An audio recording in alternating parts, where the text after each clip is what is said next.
Hi, and welcome to the first ever episode of Level Up on Mom Said It Was My Turn. I'm your host, Andi. Today is May 20th, 2019. On this day in 1990, the Hubble Space Telescope sent its first photographs from space. In 4 days from recording, Overwatch will be celebrating its 3rd year anniversary. Monster Prom is recently celebrating its 1st year anniversary. And today is also my fellow Mom Said It Was My Turn content creator and resident tourist, Lydia's birthday. Throughout history, games have always been a social tool, a way for us to connect with others. Dominoes, poker, mahjong, all these serve society as ways of relaxation and competition. In the modern era, video games have inspired friendships and rivalries, sparking joy and controversy along the way. With every year, new technology brings us something bigger and better.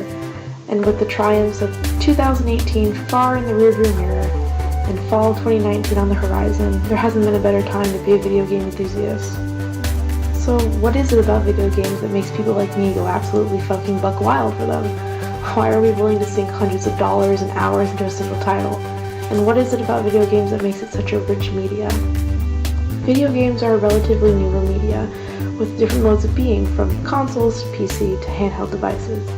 As opposed to books, radio, TV, and movies, video games require some degree of audience participation. You, the player, are in the driver's seat, and for some games that's entirely literal. The protagonist is usually the driving force of the plot, and you as the player are entirely in control of the narrative. It also allows for us to live lives that we ourselves could never dream of before. It allows us to try new things. It gives us a sense of accomplishment when we finish something. It allows us to just shut off our brains for a while and simply have a good time. There's no wrong way to enjoy a video game. Now, there's a lot I can talk about for this inaugural episode. The Xbox PlayStation console wars, the console versus PC, the industry and how it treats its creators and how it treats its fans. But today I want to talk about 2 things. Why I love video games so much to the point where I'm willing to create a podcast about them, and one of my favorite video games of all time, Monster Prom. So, guys, gals, and non-binary pals, my name is Andi. I'm a nerd with high hopes, big dreams, and a procrastination problem, and I want to help you level up your life. On November 4th, 2016, Blizzard released an animated short, Infiltration, for their smashed first-person character shooter, Overwatch. Later that month, on November 15th, the character Sombra was released to all Overwatch players. I didn't have a chance to watch the short until December 2017, but that was the first time I saw myself in a video game. I'm half Dominican, and while I'm very white passing, I love my Latinx identity. After watching that initial short, I fell in love with Sombra. She reminded me of the woman I looked up to growing up. I began to get very interested in Overwatch. I played a bit with my cousin on her PlayStation earlier that year, but I didn't really get the appeal of it. Sure, it was an interesting shooter that had characters rather than classes. I wasn't really much into gaming to begin with, and even then I preferred single-player stories. I thought it was fun, but not my thing, and my attitude totally changed the second I saw that short. It became a bit of my hyperfixation for a while as I looked up all the characters, their stats, and their moves. I started Googling the voice actors and got into Critical Role because of Matt Mercer, who voices McCree. And then I stumbled upon Caroline Rivas's YouTube channel, Hispangal Saxon. I didn't realize and never Googled who voiced Sombra until that moment. And when I saw her, it was almost like I was looking into a mirror. She looked a lot like me, and she had the same sense of humor, the same energy and passion that I did. And I bought Overwatch that Christmas. I don't play it often anymore, mainly because my laptop fucking sucks and the lag is horrible. But when I do, I love booting it up and playing a few quick games.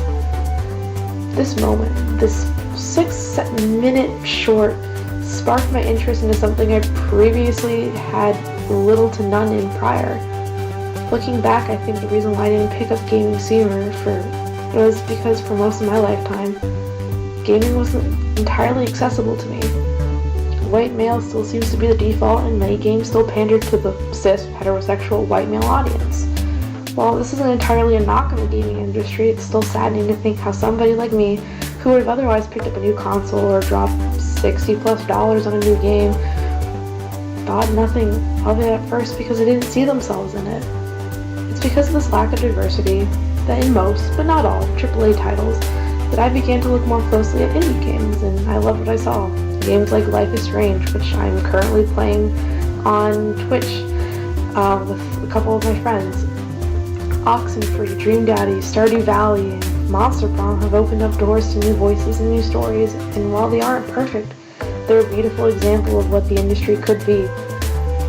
Video games are fun. That's what they're supposed to be. And I couldn't tell you how many times I nearly cried deep in laughter while playing Monster Prom with friends, or getting excited because I defeated a difficult boss in Cuphead. It was for this reason, the lack of diversity in voices in gaming, and my love for all things gaming related, that made me start this podcast. This January, I had the opportunity to team up with my friend Julia, and together we started Mom Said It Was My Turn. Two queer nerds taking on the gaming world one bad joke at a time. We started with Life is Strange. Still working on finishing that at some point. I absolutely love it. And we're currently thinking of new games to start playing once we get back together soon. I was able to write a paper on one of my favorite games, Oxenfree, and the hero's journey that main protagonist Alex goes on. Hopefully, once Julia does a playthrough of it, I'll be able to convert that into a podcast. Level Up has been my pet project for about a year now. I've always had plans on starting a gaming podcast, and with my sophomore year of college coming to a close and summer fast approaching, there's no better time than the present. I hope this can be a fun, semi-educational experience where I get to review games I hope you'll find interesting, facts on creators and games, and all sorts of other topics, and who knows, maybe we'll branch off into other things at some point.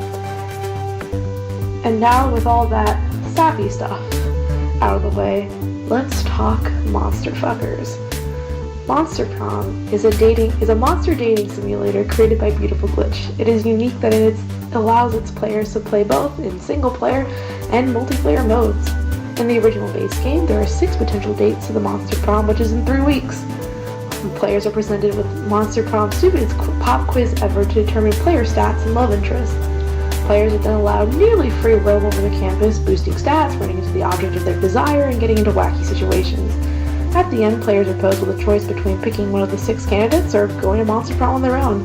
Depending on the course of events, you may be successful in getting a date, or you might just be faced with the worst rejection of your life. With items and secret endings, there is way too much fun to be had, and that is just the base game. In Monster Prom Second Term DLC, 2 new love interests are added into the mix, along with different side characters and new endings to boot. While it can be played single player, the best way to enjoy Monster Prom is playing it with a group of friends. Monster Prom is one of my favorite party games of all time. It is literally up there with Smash and Cards Against Humanity. It is fun, dumb, and all sorts of inappropriate. One of my favorite parts of it is the stats mechanic. It's a lot of fun analyzing stats and determining where you should go based off them. And while it sounds like it's the most boring part of the game, Beautiful Glitch actually makes it a lot of fun. Players are faced with 2 choices per round that can bring them either success or failure. It all depends on what stats are your highest. This mechanic allows for fun and heartbreak, as the choice you think might be right actually gets you rejected in the end. It's especially fun when you sit there and think over and over about which is the best one. Is this one charm or boldness? Is it creativity or fun? And then clicking on it only reveals that it's something else entirely. The events are fun to trigger even if you've played them before. I personally love getting Damien's Punch the Sun ending constantly. So why am I bringing this up? Well, Beautiful Glitch has begun their Kickstarter for their sequel, Monster Prom 2 Holiday Season, and Monster Prom celebrating its 1-year anniversary. The sequel will be 3 games in one: Monster Camp, Monster Retreat, and Monster Road Trip, each sporting their own mechanics and ending. If you haven't had a chance to look at it, the Kickstarter page has a playable demo for Monster Camp that also expands some of the backer tiers. I've backed the campaign in order to secure that sweet exclusive DLC, because as most of my friends know, I'm a DLC hoe. Hopefully with all the success, we'll be getting a few console ports for Monster Prom as well. And now to have a little fun, since this is my first podcast after all, I've decided to rate all 8 of the love interests for Monster Prom. So here are the rules. Each monster must be one of the 8 dateable characters. They'll be given a ranking from 1 to 8, 1 being the best monster to pursue, and 8 being the okayest. Personally, I love all 8 of them, and it was really hard to determine who was going to be at the end because they're just a lot of fun. Each monster will be rated based on their secret ending, personality, and design. And with that, there will be some spoilers to the secret ending, so if you'd rather play the game for yourself, I highly recommend that you hop on Steam and purchase a copy as well as the DLC. If you don't want to drop about, I want to say $15-ish on a new game, please watch Short One Gaming's playthroughs of Monster Prom. They're absolutely hilarious. And so with that, at number 8, we have Pollygeist. A ghost with a tragic past, or not so tragic past, she's constantly changing it. Pollygeist is a party animal. You only die twice, you know. I do love Polly, I really do, but in terms of just straight up endings, she isn't my favorite. The reverse Romanian Wilkinson ending, while fun, is less about your interactions with Polly and more what you do with gathering the materials you need. Her design, compared to the other characters, is a little bit bland, and most of her storylines are based around drugs and partying, but she can get a little old after a while. She's going to be one of the main protagonists for Monster Prom Road Trip, so I'm pretty excited to see what shenanigans she gets into as it's sporting some new mechanics such as money, food, and fuel. Number 7, we have Calculus, your Hewlett-Packard, who is named after HP computers. I thought that was pretty interesting. Originally a secret ending in the base game, thanks to Scott and Damien, Calculister has become a sentient high schooler with a thirst for what it means to exist. Cal is sweet and naive, but don't let that fool you. His orgy ending will shock you, and I'm starting to feel like I actually wrote dating profiles for all of them. Cal is fun, but a bit boring in terms of personality. It's just kind of dull. I do love his orgy ending, as I said, as it's fucking hysterical, and I love his cute little outfits. His design is super interesting, and I do like that his screen makes little faces depending on what you say. It's very cute. At number 6, we have Liam de Lioncourt. A vampire with completely unique and unheard of taste, Liam is a cut above the rest, or at least he likes to think he's above everyone. In terms of secret ending, that yaoi ending made me laugh so fucking hard. He's pretty great. However, his hipster attitude is a little too much, though it is clearly satire. I don't actively pursue him very often when I play, but whenever he pops up, I can't help but enjoy myself.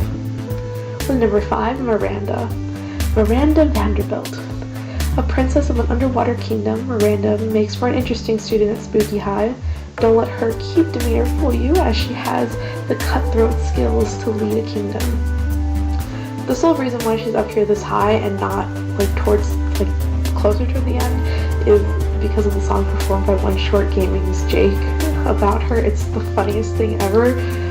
In terms of design, she's super interesting and adorable, and her outfits are great. Her endings are pretty interesting to say the least, and her personality is fun to make fun of. So we are halfway there with number 4, Zoe. Zoe is an elder cutie from another nightmare dimension. Once feared beyond comprehension, Zoe is now content with her life as a high school girl. As a fan of all things Eldritch, I currently play a great old one, Warlock, in a D&D campaign. I love Zoe's design, especially how her character model emotes, because the eye will open up and there's a blank overhead. Her eye will open in glow green or red or some other color, and her tentacles will puff up like a little cat. I think it's fun. Her personality is fun and adorable, and recently I unlocked her trans storyline, which is a lot of fun, and because of that I found out that her voice actress, I should say, is Casey Lingo, who is trans, which I think is fucking awesome. She was originally a secret ending in the base game like Cal, so it's really nice to have her in the spotlight for the DLC. And for the top 3, at number 3, we have Vera Oberlin. Vera Oberlin is a jack of all trades with business dealings in everything from murder to school lunch. Her specialties include blackmail, one-sided business dealings, and gaining the upper hand in every situation. Vera is a ruthless businesswoman with nothing but cruel intentions, and I love her for it. She's an absolute joy to romance if you love a challenge. She's, I think, statistically the hardest character to get because you can balance everything out pretty well, and her character design is flawless, and I don't say that to be a monster fucker, but look at her. Look at her. It is gorgeous. I have to apologize for this one. Number 2, I have to apologize to my girlfriend, Dale. I put Damien LeVay, described by some as stupidly sexy and sexily stupid. Damien has exactly 3 interests: arson, murder, and more arson. This spicy red baby is up for anything bold and badass.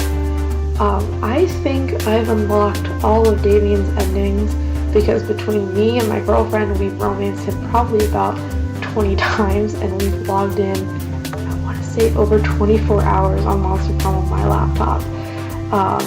Almost every time we play, one of us picks Damien. He's funny, and he's great. His design is great with the broken horn and all his outfits, and he's a secret softie. An asshole with a heart of gold, except the gold is somehow on fire, and who doesn't love that? And at number 1, I had to go with the one and the only Scott Howell. Definitely brown over brains, Scott is a werewolf with a passion for all things sports. He is loyal and always up for a good time. He is what you would call a good boy. I love Scott with all of my heart. He is literally the reason why I play this game constantly. He is a morosexual's dream with literally 2 brain cells, one for basic bodily functions and one for respecting women. He is like Thor if Thor was a literal puppy. He just wants to play sports ball so good. His secret endings are hilarious. The cocaine ending, I get that one every once in a while, and it never fails to make me laugh. And just look at his little gym outfit. Look at the tiny shorts. Look at how confused he gets when someone tries explaining basic things to him. I love him so much. He is the greatest. He's going to be in Monster Prom Road Trip, and I believe he's a love interest in Monster Prom Camp. So I am extremely excited. Alright folks, with that I hope it's been fun for you as it was for me. If you want more Level Up, let me know by following me on Twitter at RealityOrNothing. That is RealityOrNothin, no G at the end, Reality or Nothing. Also follow MomSaidItWasMyTurn on Twitter at MomSaidItWasMyTurn or at MSIWMT, and on Twitch and YouTube at MomSaidItWasMyTurn. See you later, and I hope this can become a regular thing, y'all.